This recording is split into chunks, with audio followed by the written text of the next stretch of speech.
آئیے دیکھتے ہیں حنیف خان نے اعتکاف کی فضیلت کے بارے میں کیا تیار کیا ہے۔ دیکھیے، اعتکاف اسلام میں ایک بہت ہی گہری، ایک بہت ہی خاص عبادت ہے۔ اس کی فضیلت بہت زیادہ بیان کی گئی ہے۔ تو ٹھیک ہے، اس روحانی سفر میں ہم کیا کیا جاننے والے ہیں؟ سب سے پہلے ہم یہ سمجھیں گے کہ اعتکاف ہے کیا چیز، پھر اس کے فضائل کیا ہیں، نبی پاک صلی اللہ علیہ وآلہ وسلم کا اس پر عمل کیسا تھا، ہمارے بزرگوں نے اس کی کیا حکمت بیان کی ہے، اور آخر میں اس سے ہمیں روحانی طور پر کیا فائدہ ملتا ہے۔ چلیں، سب سے پہلے تو یہ بات کرتے ہیں کہ اعتکاف اصل میں ہے کیا، اور اس کو اتنی عظیم الشان عبادت کا درجہ کیوں دیا گیا ہے۔ تو دیکھیں، اعتکاف کا مطلب ہے ایک خاص مدت کے لیے، کچھ دنوں کے لیے مسجد میں آ کے اکیلے ہو جانا، یعنی دنیاوی معاملات سے بالکل الگ ہو کر صرف اور صرف اللہ کی عبادت پر توجہ دینا۔ یہ اصل میں ایک بہترین موقع ہے اپنے گناہوں سے معافی مانگنے کا، اللہ سے اپنے تعلق کو مضبوط کرنے کا، اور ہاں، لیلۃ القدر یعنی وہ رات جو 1000 مہینوں سے افضل ہے، اس کی برکتیں حاصل کرنے کی امید لگانے کا۔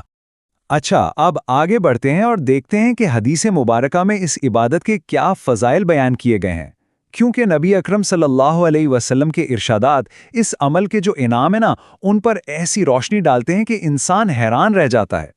اب ذرا اس کے اجر کا اندازہ لگائیں، صرف ایک دن کا اعتکاف، اور اس کے بدلے میں اللہ تعالیٰ اعتکاف کرنے والے اور جہنم کے درمیان 3 ایسی خندقیں بنا دیتے ہیں جن میں سے ہر ایک کی چوڑائی آسمان اور زمین کے فاصلے سے بھی زیادہ ہے۔ سبحان اللہ۔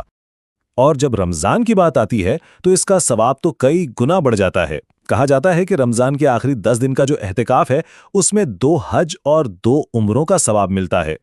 اور اعتکاف کی ایک اور بہت ہی انوکھی فضیلت ہے، وہ یہ کہ انسان جب مسجد میں مقیم ہوتا ہے تو وہ قدرتی طور پہ گناہوں سے تو بچ جاتا ہے، لیکن اسے ان تمام نیکیوں کا ثواب بھی ملتا رہتا ہے جو وہ باہر رہ کر انجام دیتا تھا، جیسے کسی بیمار کی عیادت کرنا یا کسی جنازے میں شرکت کرنا۔ مطلب آپ بیٹھے ہیں عبادت میں اور ثواب کا میٹر چلتا رہتا ہے۔